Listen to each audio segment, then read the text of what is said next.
누가복음 1장 1절부터 7절까지 보겠습니다. 우리 가운데 일어난 일들에 대하여 차례대로 이야기를 엮어내려고 손을 댄 사람이 많이 있었습니다. 그들은 이것을 처음부터 말씀의 목격자요 전파자가 된 이들이 우리에게 전하여 준 대로 엮어냈습니다. 그런데 존귀하신 데오빌로님, 나도 모든 것을 시초부터 정확하게 조사하여 보았으므로 각하께 그것을 순서대로 써드리는 것이 좋겠다고 생각하였습니다. 이리하여 각하께서 이미 배우신 일들이 확실한 사실임을 아시게 되기를 바라는 바입니다. 유대왕 헤롯 때의 아비야 조에 배속된 제사장으로서 사가랴라고 하는 사람이 있었다. 그의 아내는 아론의 자손인데 이름은 엘리사벳이다. 그 두 사람이 다 하나님 앞에서 의로운 사람이어서 주님의 모든 계명과 규율을 흠잡을 데 없이 잘 지켰다. 그런데 그들에게는 자녀가 없었다. 엘리사벳이 임신을 하지 못하는 여자이고 두 사람은 다 나이가 많았기 때문이다. 아멘. 서로 인사하시겠습니다. 반갑습니다. 이제 겨울입니다. 실내에서나 실외에서나 체온이 떨어지지 않도록 해야 합니다. 난방을 하든지 옷을 따뜻하게 입으시든지 해야 합니다. 오늘 아침 8시경에 조선 TV에서 내 몸이라는 프로그램에서 본 겁니다. 콩팥에 대해서 말하길래 제가 자세히 봤습니다. 허리에 엄지를 뒤로 해서 손을 대는데 엄지손가락이 닿는 곳이 신장입니다. 거기를 눌러주면 좋다 그럽니다. 허리를 이렇게 잡고 엄지가 닿는 뒤쪽에 그가 신장입니다. 그러니까 배꼽에서 정면 뒤로 있는 정면 뒤에서 양쪽으로 3cm 나가서 콩팥이 2개 있는 겁니다. 지금 한번 손을 대보세요. 이렇게 해서 엄지를 등 쪽으로 해서 손을 대서 엄지손가락이 닿는 곳입니다. 그리고 그 자리를 이렇게 두드려주는 겁니다. 허리 아프다 하는 것은 콩팥이 아파서 그런 경우가 많다 그럽니다. 저도 눌러보니까 좀 아팠어요. 별로 그 콩팥이 좋지를 않거든요. 전립선 비대증도 그거하고 다 연관이 있는 겁니다. 콩팥이 망가져서 피를 제대로 걸러주지 못해도 이게 초기에는 정상이 없고 말기에 가서 드러나게 되면 나중에는 이걸 수술을 해서 딴 사람 거를 받아야 되기 때문에 아주 어려워지게 됩니다. 투석도 해야 되고 말이죠. 근데 그것을 알 수 있는 방법이 있는데 색깔을 보면 알 수 있다. 소변 색깔이 콜라색이나 핏빛이나 거품이 많다. 그럴 때는 병원에 가봐야 됩니다. 진하게 노란색이면 소변이 물을 더 마시면 됩니다. 그 콩팥에 좋은 음식은 늙은 호박과 침향이 좋다 그럽니다.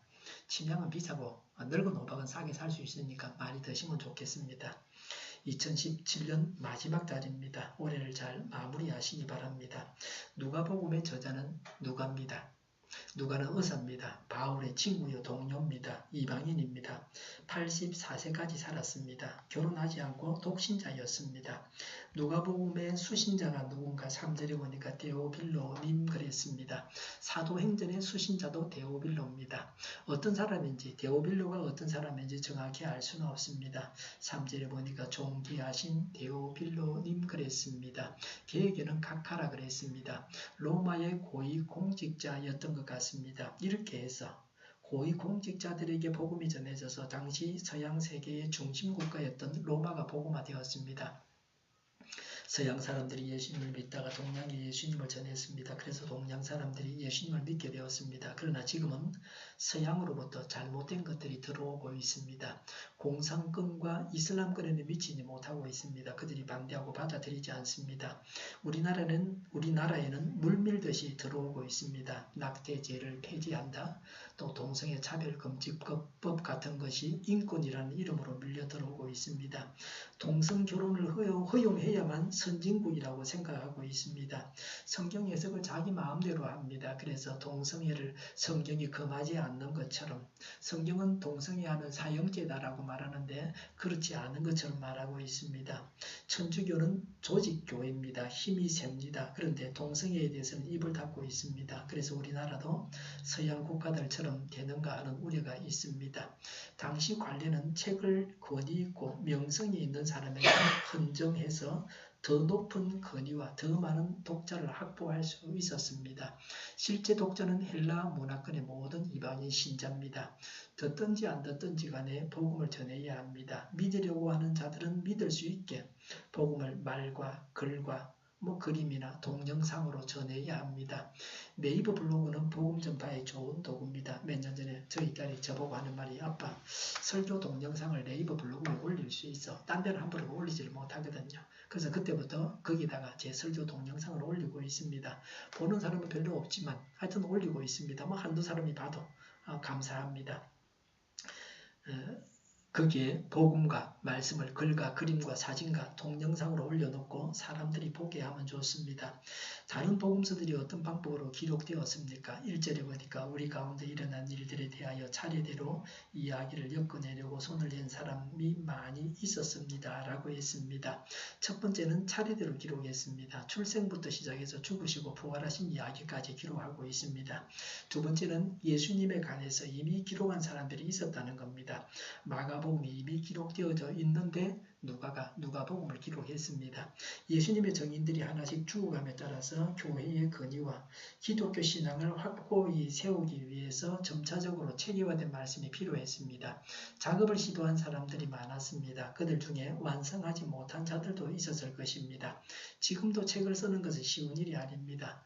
극히 소수의 사람들이 책을 쓰지 보통 사람들은 책을 저술하지는 않습니다. 그런데 그 당시는 더 어려웠습니다. 지금 같은 종이도 인쇄술도 컴퓨터도 없었습니다. 컴퓨터가 책을 쓰는 데는 매우 편리한 도구입니다. 지금처럼 인쇄를 해야 한 권의 책을 여러 권의 책으로 만들어 갈 수가 있습니다.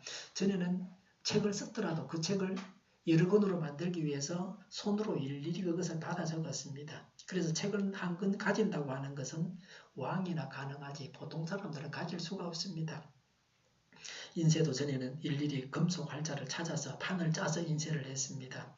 지금은 컴퓨터에서 바로 인쇄할 수 있습니다. 우리 주보는 제가 교회 사무실에서 프린트기를 갖다 놓고 그 컴퓨터에다가 주보를 만들어서 그걸 좀 찍으면 나오는 겁니다.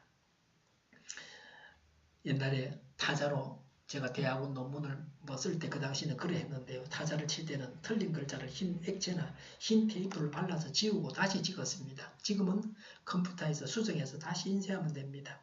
지금은 구태여 책을 만들지 않아도 자기의 글을 남에게 쉽게 전할 수 있습니다. 앞으로는 더 편리한 세상이 될 것입니다. 제 블로그에 들어가 보면 제가 쓴 글들이 많이 있습니다. 신앙에 대해서, 건강에 대해서, 저하고 비슷한 질환을 앓고 있는 사람들은 보면 좋을 겁니다. 2절에 그들은 이것을 처음부터 말씀의 목격자요 전파자가 된 이들이 우리에게 전해준 대로 엮어냈습니다. 라고 했습니다. 말씀은 예수님께서 하신 말씀입니다. 즉 복음입니다. 인간적인 의도를 가지고 부풀리거나 과장하지를 않았습니다. 미화하지도 않았습니다. 아름답게 적어내려가려고 꾸미지 않았다는 겁니다. 진실하게 기록했습니다.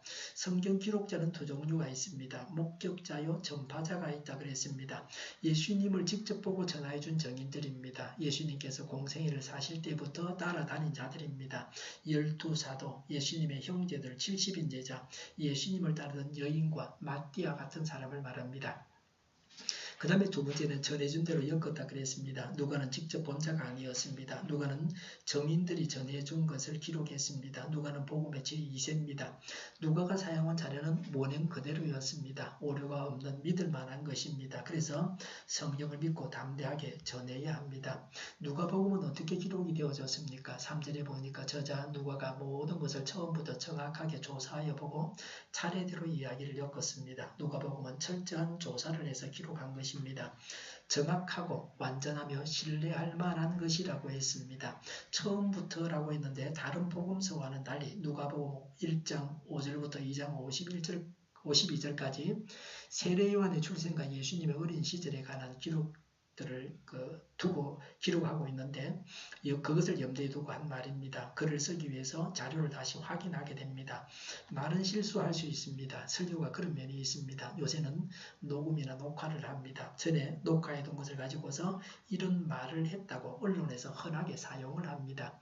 그러나 옛날에도 글은 그대로 남아 있습니다. 훗날에도 분명하게 알기 위해서 문서를 작성해 줍니다. 계약서가 그런 것입니다. 말로만 해서는 안 됩니다. 세월이 몇 년 들어가게 되면 희미해지게 됩니다. 그런가 말까 기억 속에서 없어지게 됩니다. 그래서 문서화해야 됩니다.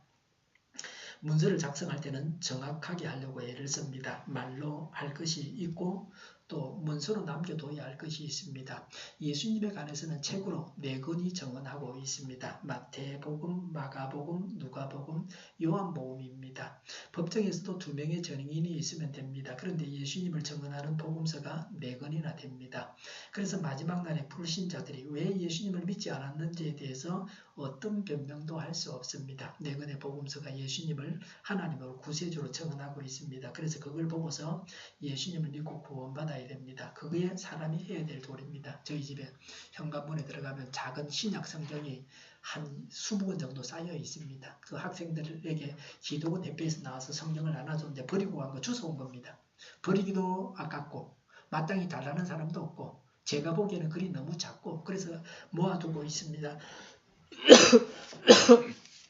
신약 성경 안에 사복음서가 다 들어있습니다. 사복음서를 구해서 본다는 것은 오늘 우리 사회에서는 아주 쉬운 일입니다. 돈 주고 사지 않아도 됩니다. 그냥도 얻을 수 있습니다. 우리 교회 뒤편에도 많이 있습니다. 그런데도 불구하고 복음서를 보지 않고 예수님을 믿지 않는다고 하는 것은 그 사람에게 책임이 분명히 있다는 것입니다. 지옥 갈 만한 구실이 충분하게 된다는 겁니다. 저자가 볼 때 저자의 결론, 저술의 목적이 무엇입니까? 누가복음이 무엇을 줍니까? 4절에 보니까 이미 배우신 일들이 확실한 사실임을 아시게 되기를 바라는 바입니다. 라고 했습니다. 이미 전해진 복음이 확실하다고 하는 겁니다. 이미 기록된 복음서를 뒤집는 것이 아니라 보충했습니다. 데오빌로는 이미 기독교의 진리에 대해서 가르침을 받았습니다. 말을 통해서 문답식으로 배웠습니다. 고대에 가르치는 방법은 문답식입니다. 말로 배웠습니다. 그래서 기독교 진리에 대한 지식이 불완전했습니다. 신앙이 확고한 기반 위에 세워진 것이 아니었습니다. 말은 좀 불분명한 면이 많이 있습니다. 누가복음을 기록하여서 더 정확하게 알게 하고자 했습니다. 복음을 말로 문서로 전해야 합니다. 문서는 정확하고 영구적입니다. 후대에까지 지금 우리에게까지 수천 년 세월 동안 전해져 내려왔습니다. 말은 문서를 설명하는 데 필요합니다. 말과 문서는 상호 보완적입니다. 둘 다 필요합니다. 할 수 있는 방법은 다 동원해서 복음을 전해야 합니다. 말에 능한 자, 글에 능한 자들이 다 필요합니다. 복음을 전하는 말과 문서가 다 있어야 됩니다. 바울이 쓴 글들이 오늘날 성경이 되었습니다. 사도행전, 이거 바울이 쓴 글입니다. 바나바는 바울과 헤어지면서 사도행전에서 사라졌습니다. 기록에서 사라졌습니다. 더 이상 바나바의 행적에 대한 기록이 없습니다. 사도행전은 누가가 기록했습니다. 바울의 동료였던 누가가 기록했습니다. 오늘날 우리들에게 바나바의 그 이후의 행적은 알 수가 없습니다. 기록은 이렇게 중요합니다. 제가 설교한 것은 일일이 다 기록이 되어서 컴퓨터 안에 들어있습니다. 없는 자료들은 요새 치고 있습니다. 특히 신명기 설교는 그 기록해놓은 인쇄해놓은 것은 있는데 자료가 다 없어져 버렸다. 컴퓨터 앞에 뭐 잘못이 있어갖고 그래가지고 일일이 다 적고 있습니다. 지금 설교하는데 제가 가지고 있는 그 자료들이 바탕이 됩니다. 기록해서 남겨주지 않았으면 그 많은 설교들을 제 자신도 다 기억할 수는 없습니다. 이전 설교를 보고 수정하고 덧붙이고 삭제하면서 설교 준비를 합니다. 하나님의 감동을 받아서 기록되어서 성경이 되었습니다. 말로, 문서로, 삶으로 복음을 전해야 합니다. 요새는 인터넷으로 글과 음성과 동영상을 남길 수 있습니다. 어떤 어려운 환경에서도 구원하는 일들을 하나님은 행하시기를 원하십니다. 세례요한의 부모님들의 이야기입니다. 누가복음은 하나님께서 약속하신 그리스도께서 어떻게 하나님 나라의 구원을 이루셨는가를 보여주는 책입니다. 누가는 근원부터 살피기 위해서 세례요한의 출생 예고로부터 시작하고 있습니다. 세례요한은 예수님에게 세례를 준 자입니다. 세례요한은 예수님보다 6개월 먼저 태어났습니다. 세례요한은 예수님보다 먼저 와서 예수님을 위해서 준비한 자였습니다. 사람들이 예수님을 믿도록 증언하는 자였습니다. 세례요한은 구약의 마지막 선지자입니다. 오신 예수님을 증언하고 있는 자입니다. 그래서 누가복음은 세례요한의 출생부터 다루고 있습니다. 예수님이 중요하기 때문에 예수님을 전하는 세례요한이 중요합니다. 하나님의 말씀이 중요하기 때문에 하나님의 말씀을 전하는 자들이 중요합니다. 하나님이 중요하기 때문에 하나님을 전하는 전도자, 또 하나님에 대해서 가르치는 자가 중요합니다. 5절이 보니까 유다왕 헤롯 때에 그랬습니다. 헤롯은 주전 37년부터 추후 4년까지 통치한 헤롯 대왕입니다. 헤롯 대왕은 에스의 후손입니다. 성격이 잔인하고 무고한 생명을 많이 죽였습니다. 성전 건축을 헤롯 왕이 했는데 이방 신상도 세워서 백성들이 우상 숭배하게 했습니다. 그의 통치 기간은 정치적 종교적으로 암흑기입니다. 헤롯의 통치가 끝날 무렵이었습니다. 세례 요한이 예수님보다 6개월 먼저 태어났습니다. 그리고 예수님보다 먼저 사역을 시작합니다. 그래서 세례 요한은 왕 중의 왕이신 예수님의 길을 준비하는 자였습니다. 사람마다 하나님께서 이 땅에 보내실 때에 하라고 명하신 바가 있습니다. 세례 요한은 예수님의 길을 준비하는 것이었습니다. 그래서 세례 요한은 구약의 선지자 가운데 최고의 선지자라고 하셨습니다. 예수님을 준비했기 때문이다. 우리의 사명은 무엇입니까? 자기의 사명을 발견하고 사명을 잘 감당하는 자가 칭찬을 받을 것입니다. 남의 일에 신경을 쓰기보다는 자기 일을 충실하게 잘 해야 합니다. 그게 중요합니다. 자기 일은 못하면서 남의 일에 대해서 이러니 저러니 하는 것이 문제입니다. 앞으로는 로봇이 대부분의 일을 다 하게 됩니다. 노동자들은 직장을 잃게 될 것입니다. 공장에서 물건을 만드는 단순 노동은 지금도 기계가 하고 있습니다. 마트에서 물건을 파는 일도 이제는 로봇이 하고 있습니다. 자동차는 자율주행을 합니다. 운전자가 없어도 그냥 갑니다. 운전면허증을 딸 필요가 없습니다. 택시도 이제는 기사가 없어지게 될 거다. 손님이 타고서 어디를 가자고 누르기만 하면 그냥 가는 겁니다. 기사가 필요 없다. 차 자체가 그냥 자율운전하는 겁니다. 자동차가 알아서 다 데려다 가줍니다. 주행도 하고 고속도로도 달리고 그리고 주차장에 대주고 그럽니다. 바둑도 컴퓨터가 스스로 학습을 해서 사람보다 월등하게 잘합니다. 사람이 컴퓨터를 못 이깁니다. 그 많은 자료를 사람이 그 머릿속에 담아둘 수가 없습니다. 의사도 컴퓨터가 대신할 겁니다. 지금도 많은 업종들이 문을 닫았습니다. 전에는 카메라에 필름을 넣어서 사진을 찍었습니다. 지금은 필름 없이 휴대폰으로 사진을 찍고 있습니다. 많은 사진관들이 문을 닫았습니다. 옛날에 똑딱이 카메라 그런 거 다 이제 다 사라졌습니다. 휴대폰이 막 그 자리를 다 차지했습니다. 그 뭡니까 시계에 아침마다 새벽 기도할 때 깨워주는 괴종도 이제는 필요 없습니다. 휴대폰이 다 합니다. 계산기도 필요 없습니다. 컴퓨터 안에 다 들어 있습니다. 스마트폰 안에 다 있습니다. 세상이 급하게 변하고 있습니다. 로봇이 할 수 없는 일을 우리가 찾아서 해야 됩니다. 하나님께서 내게 맡기신 일이 무엇인가 하는 것을 분명히 알고서 그 일을 해야 합니다. 오전에 아비야조에 배속된 제사장으로서 사가랴라고 하는 사람이 있었다. 그의 아내는 아론의 자손인데 이름은 엘리사벳이다 라고 했습니다. 다윗 때부터 제사장은 24반절로 나뉘어졌습니다. 포로기한시에 4반절이었다가 에스라가 24반절로 만들었습니다. 사가랴 때까지 그 반절이 유지되었습니다. 각 반절의 순서대로 1년에 한 주간씩 2회 성전에서 봉사했습니다. 아비야 반절은 8번째입니다. 세리요한의 아버지 사가랴는 제사장입니다. 세리요한도 제사장입니다. 제사장은 혈통에 의해서 아론의 자손이면 되는 겁니다. 사가랴 아내도 아론의 자손으로 제사장 가문의 딸입니다. 이스라엘에서는 같은 집안 내에서 결혼하는 것이 아무런 문제가 되질 않았습니다. 우리나라에서는 집안 사람끼리 결혼하면 안 됩니다. 그러나 이스라엘은 그렇지가 않습니다. 이스라엘은 다 야곱의 자손입니다. 한 조상 밑에서 태어난 자손들끼리 혼인하는 것이 이스라엘에서는 모범적인 결혼입니다. 이방인과 혼인하는 것이 문제가 됩니다. 이스라엘 백성끼리 결혼하는 것은 잘하는 일이었습니다. 제사장 가문끼리 결혼하는 것은 매우 영광스러운 일로 여겼습니다. 세례 요한은 부족함이 없는 가문에서 태어났습니다. 세례 요한의 부모의 신앙이 어떠했습니까? 6절에 보니까 그 두 사람은 세례 요한의 부모를 두고 하는 말입니다. 다 하나님 앞에서 의로운 사람이어서 주님의 모든 계명과 규율을 흠잡을 데 없이 잘 지켰다고 했습니다. 그 당시는 암흑기였습니다. 그런데도 이런 경건한 제사장이 있다는 것은 하나님의 은혜고 하나님의 섭리의 결과였습니다. 하나님께서 인정하시는 경건한 삶을 살았습니다. 세례 요한의 부모는 아브라함과 같이 순전한 믿음을 가지고 있었습니다. 말씀대로 살았습니다. 요새로 말하면 매일같이 성경을 읽고 묵상하면서 생활했습니다. 하나님께서 예수님의 길을 예비하는 위대한 일꾼을 세우시는데 어떤 가정에 보내십니까? 세례 요한의 부모에게서 태어나게 하셨습니다. 그 당시 젊고 건장한 많은 아이를 낳을 수 있는 여자들이 많이 있었겠지만 그들에게서 나게 하지 아니하고서 세례 요한의 부모에게서 세례 요한이 태어나게 하셨습니다. 말씀 따라서 사는 자의 가정에 하나님은 하나님의 일꾼이 태어나게 하십니다. 우리 가정이 이런 가정이 되어야 됩니다. 자녀를 낳는 것이 중요합니다. 그러나 자녀들이 하나님의 일꾼이 되는 것은 더 중요합니다. 경건한 믿음의 가정에서 하나님의 일꾼들이 태어나게 하십니다. 신실하게 하나님을 믿는 자들이 결혼을 해서 자녀를 낳는다고 하는 것은 매우 중요한 일입니다. 믿는 우리가 자녀를 낳고 키우는 것이 하나님의 일입니다. 하나님을 믿는 자들이 자녀를 많이 낳아서 잘 키워야 됩니다. 이것보다 더 중요한 하나님의 일은 없습니다. 프랑스 같은 이런 나라는 낳기만 하면 나라에서 다 키워줍니다. 여자들도 직장생활 다 할 수 있도록 해준다. 우리나라는 그게 아직 안 돼 있어요. 출산율이 떨어지는데도 불구하고 정치하는 사람들이 그 일을 해결하지를 못하고 있습니다. 무슨 일이 그렇게 많은지. 고양이 중성화 수술을 하는 돈은 있어도 그런 돈은 없는가 봐요. 그 가정의 문제가 무엇입니까?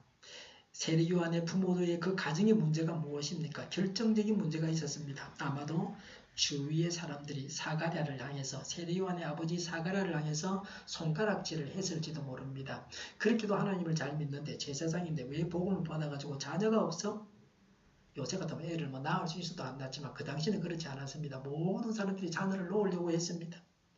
아마도 사가랴는 신앙이 좋은 척하지만 신앙이 안 좋은가 봐. 그러니 하나님께서 복을 주시지 않지라고 했을 겁니다. 구약시대 그 당시 사람들의 복은 자녀 낳는 게 첫 번째 복입니다. 물질복도 복이지만은 항상 사람은 다 이해할 수 없는 경우가 많습니다. 사람은 다 모른다는 것을 알아야 됩니다. 내가 다 이해하지 못하는 일들이 세상에는 무수하게 많습니다. 알려고 노력을 해도 다 알지 못합니다. 물론 노력하면 더 많이 알지만 말이죠. 알려고 하지 않으면 더 모르게 됩니다. 7절에 보니까 그들에게는 자녀가 없었다 그랬습니다. 그 당시 유대인들은 자녀를 하나님께서 주신 복이요 기업이라고 했습니다. 신앙생활은 잘하는데 왜 자녀가 없었습니까? 의문을 가집니다. 하나님을 잘 섬겨도 부족한 점이 있고 채워야 할 바가 있게 마련입니다. 누가 완전히 다 갖춘 사람이 있겠습니까? 세례요한이 태어나게 하시려고 이렇게 하셨습니다. 세례요한은 어떤 아들보다 훌륭한 아들입니다. 요새는 결혼을 하지 않으려고 합니다. 결혼을 하고서도 애를 낳지 않으려고 합니다. 낳아도 하나나 둘만 낳고 맙니다. 동성애까지 유행을 하고 있습니다. 사람들은 애를 낳지 않고 편하게 부유하게만 살려고 합니다. 그리고 강아지가 가족이 되었습니다. 반려동물이라 그럽니다. 개에게 재산을 물려줍니다. 배우자보다 개를 더 사랑합니다. 부모와 자녀는 내팽개치고 개를 키웁니다. 개의 장례식도 있고 개가 죽었다고 부조도 한다. 위에 상관이 개를 키우는데 개가 죽었다. 개 조상이 나타나서 부조해야 됩니다. 안 하면 직장에서 지킵니다. 가난할 때 아이들을 키우는데 드는 돈보다 요새 개 키우는데 돈이 더 많이 듭니다. 사람이 없어서 나라가 망하게 생겼습니다. 믿는 우리가 각성해서 거룩한 사람들로 가득한 세상을 만들어가야 합니다. 사람은 한 그래도 80년, 100년 살지만 개는 수명이 10년밖에 안 돼요. 자주 개초상을 하게 될 수밖에 없습니다.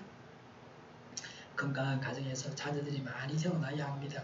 제 부모님들까지는 자녀를 많이 낳았습니다. 형제가 저는 6명인데 대부분 친구들도 다 그렇습니다. 우리 때부터 산하제한을 하면서 자녀를 낳지 않게 되었습니다. 이제는 애를 낳으라고 해도 사람들이 낳지 않겠다고 합니다. 청년들이 직장이 없으니 결혼할 수 없다고 합니다. 애를 낳아도 맡길 곳이 없는데 어떻게 애를 낳느냐고 그럽니다. 나라에서는 대책을 내놓아야 되는데 학교의 빈 교실은 다 어린이집으로 만들어야 됩니다. 초등학교는 물론이고 중학교, 고등학교, 대학교, 대학원 모든 빈 시설에는 유치원을 만들어야 됩니다. 적은 예산으로 어린이 보육을 제대로 하기 위해서는 그렇게 해야 됩니다. 이렇게 법을 만들었다고 반대하고 떠드는 사람들이 있습니다. 제 기분 같아서는 막 입을 갖다가 어떻게 해버리고 싶어요. 그게 네 것도 내 것도 아니고 나라 거고 백성을 위한 건데 여러 기관에 쓰면 어떻습니까? 교회도 유치원을 만들어야 됩니다. 우리 교회도 만들어 볼까 생각하는데 방법이 잘 없어요. 유치원이 있어야 어린이 성교를 할 수 있습니다. 어떤 교회는 제법 큰 교회인데 어린이집이 있으니까 거기서 유치원 애들이 전부 초등학교 들어가고 이렇게 해서 교회 안에 나오고 교회에 나오고 교회 어린이학교, 교회 학교가 수가 줄어들질 않아요. 유치원 없는 교회들이 많아요. 큰 교회도. 그런 교회들은 어린이 교회학교고 중고등부 자꾸 줄어들죠. 교회 유치원에 교회 재정을 투입해야 됩니다. 이익을 남기려고 하지 말고 교회가 직접 하면서 좋은 이미지를 얻기 위해서 교회 돈을 투입해야 됩니다. 국가가 못하는 일을 교회가 해야 됩니다. 교회가 보태야 됩니다. 힘을. 장류에 사는 제 친구가 전화를 했습니다. 우리 동네에 손자가 살고 있는데 유치원을 보내야 되는데 유치원 보낼 데가 없다. 받아주는 유치원이 없다고 붙잡고 그래. 그래서 제가 인근 교회 어린이집에 전화해보니까 티오가 있다 그래요. 그거 보내라. 너 그 유치원에 보냈을 거라. 얼마나 좋아요. 교회에서 하면 일반 유치원보다 더 좋고 싸고 말이죠. 그렇게 해서 교회가 인심을 얻고 교회가 할 바를 하고 어린이 선교를 해야 됩니다. 7절에 엘리사벳이 임신을 하지 못하는 여자이고 그랬습니다. 엘리사벳은 아이를 낳지 못했습니다. 아이를 낳지 못한다고 하는 것은 그 당시로서는 여인에게 치명적인 결함입니다. 수치스러운 일이고 고통스러운 일입니다. 여인이 아이를 낳기 때문에 고대에는 과학이 발전하지 않아서 남자와 여자 중에서 누가 잘못되어서 아이를 낳지 못하는지 밝혀내지를 못했습니다. 요새 같으면 애를 못 낳으면 부부가 다 가보면 누구 잘못인가 밝혀집니다. 그냥 여자가 애를 낳으니까 애를 못 낳으면 여자 결함이라고만 생각을 했습니다. 아이를 낳지 못하는 여인은 하나님의 은혜를 받지 못한 죄인으로 취급당했습니다. 합법적인 이혼 사유가 되기도 했습니다. 옛날에는 아이를 낳지 못해서 자녀가 없었습니다. 요새는 안 낳으려고 해서 애가 없습니다. 자녀를 낳지 않으려고 하는 마음을 바꾸도록 교육을 해야 됩니다. 세례 요한의 부모는 그 당시로서는 깨어질 만한 요소를 가지고 있었지만 한 마음으로 하나님을 잘 섬겼습니다. 하나님께서 선택하실 만한 가정이었습니다. 우리 가정은 하나님께서 보실 때 경건한 가정입니까? 이중생활은 없습니까? 세상에 물들어 있지는 않습니까? 불신 세상 사람들처럼 죄악 가운데 살아가고 있지는 않습니까? 7절에 보니까 두 사람은 다 나이가 많았기 때문이다 그랬습니다. 세례 요한의 부모는 할아버지와 할머니였습니다. 세례 요한의 어머니 엘리사벳은 생리가 끊어진 할머니였습니다. 세례 요한의 아버지는 할아버지라서 부부 생활을 할 수가 없었습니다. 아이를 낳을 수 있는 가능성이 없었습니다. 수치를 벗을 수가 없었습니다. 자녀를 낳아서 대를 이을 수가 없었습니다. 인간적으로 수치를 만회할 수 없는 불행한 가정이었습니다. 세례 요한이 그런 할머니 할아버지 밑에서 출생을 함으로써 불행한 가정, 절망적인 가정을 행복하게 했습니다. 그들은 인내의 한계를 넘어서기까지 인내하면서 경건을 잃지 않았습니다. 세례 요한의 출생은 하나님의 기적이었습니다. 일상적인 일이 아니었습니다. 성경에는 많은 기적들이 기록되어 있습니다. 사람이 할 수 없는 일들을 하나님께서 하십니다. 지금도 하나님의 기적을 우리가 경험할 수 있습니다. 믿고 구할 때에 기적이 일어납니다. 하나님의 일은 하나님의 기적으로 이루어 가십니다. 예수님은 처녀의 몸에서 태어나게 하셨습니다. 예수님이 행하신 많은 기적도 있습니다. 예수님은 병자를 고치고 귀신도 내쫓고 죽은 자도 살리셨습니다. 도시를 한 개로 수만 명을 먹이셨습니다. 예수님은 십자가에 달려 죽임을 당하시고 3일 만에 부활하셨습니다. 완전한 몸을 입으셨습니다. 인간 세상에는 이런 예수님의 부활과 같은 기적을 한 사람이 이전에도 이후에도 없었습니다. 예수님과 같은 분이 이 세상에는 전에도 후에도 없습니다. 마귀가 지배하는 말세가 되어서 예수님만이 구세주라고 하면 감옥에 가는 세상이 되었습니다. 신앙의 자유를 누리면서 살게 해주십사고 강구해야 합니다. 서구 교회의 몰락으로 교회가 핍박을 받는 세상이 왔습니다. 유럽이나 미국의 교회들의 사람들이 없습니다. 전과 같지 않습니다. 이제는 한국과 중국 교회가 앞장을 서서 전 세계를 이끌고 가야 합니다. 서구 교회를 동북아 교회들이 이끌고 가야 합니다. 우리가 서구 교회에서 분별하여 버릴 것을 버리고 취할 것을 취해야 합니다. 누가와 같은 열정을 가지고 복음을 전하고 가르쳐야 합니다. 하나님 말씀을 그대로 믿고 담대하게 전해야 합니다. 사가랴가 자녀가 없었던 것은 하나님의 섭리 가운데 되어진 일입니다. 우리가 당하는 고통과 수치스러운 일 속에 하나님의 아름다운 섭리가 숨겨져 있습니다. 고통을 많이 받은 사람일수록 이해심이 많고 인간성이 좋고 그렇습니다. 고생 안 해본 사람은 인간성이 좋을 수가 없습니다. 원망하지 말고 인내하면서 경건을 유지해야 합니다. 경건한 자는 그 필요를 하나님께서 채워주십니다. 경건한 자가 수치를 당해도 언젠가는 그 수치를 벗게 해주십니다. 무엇보다 중요한 것은 말씀을 따라서 살아가는 자는 하나님께서 귀하게 보시고 사용하십니다. 기도하겠습니다. 하나님의 섭리를 깨닫고 하나님의 말씀을 그대로 믿고 말씀 따라서 살고 담대하게 전하는 저희가 되게 하여 주시옵소서. 예수께서 저희를 불리다가 이르시되 내가 진실로 너희에게 이르노니 이 가난한 가부는 헌금함에 넣는 모든 사람보다 많이 넣어도다. 봉헌한 자에게 영생의 샘을 허락하신 하나님 아버지, 지난 한 주간에도 지으신 모든 것을 찬양하고 감사하는 마음으로 살게 하심을 감사드립니다. 저희 교회 성도들 세상 사람들과 분별하여 풍족함으로 행복을 누리게 하셨음을 믿고 그 은혜를 생각하여 11조와 감사 예물과 여러가지 모습의 예물을 드립니다. 하늘의 영광이 온 땅에 넘치게 하시고 성도들이 그 복을 감사하고 누리며 살아가는 감격이 있게 하여 주시옵소서. 이 예물을 받아 주시어서 물질에 매이지 않고 하나님을 경외하고 사랑을 나눌 때 행복이 머무는 저희 교회 성도님들이 되게 하여 주시옵소서. 물질 때문에 형제간의 마음이 상하지 않게 하시며 오별을 나누며 살게 하여 주시옵소서.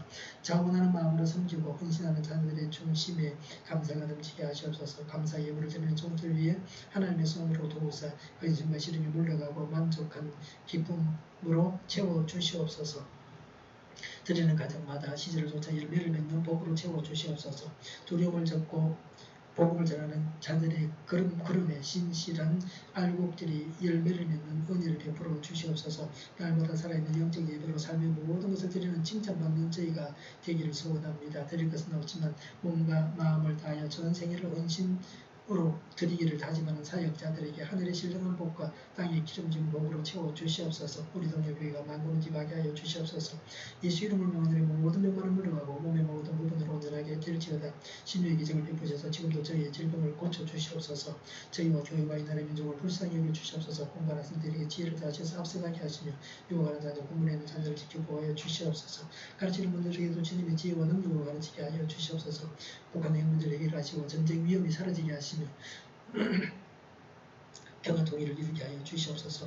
신앙의 자유를 누리며 살게 하시며 하나님을 대적하는 세력들이 망하게 하시며 국회가 하나님 기뻐하시는 법만 만들게 하여 주시옵소서. 반성경주의 모든 법과 내교들이 다 사라지게 하여 주시옵소서. 대통령이 나라를 잘 다스리게 하시며 지진이 일어나지 않게 하시며 출산율이 올라가게 하시며 에너지 정책을 친환경적으로 세워서 잘 집행하게 하여 주시옵소서. 한 주간 동안도 삶의 복이 넘쳐나는 삶을 살게 하여 주시고 안전운전하게 하여 주시옵소서. 좋으신 하나님을 찬양하면서 예수님의 이름으로 기도하옵나이다. 아멘.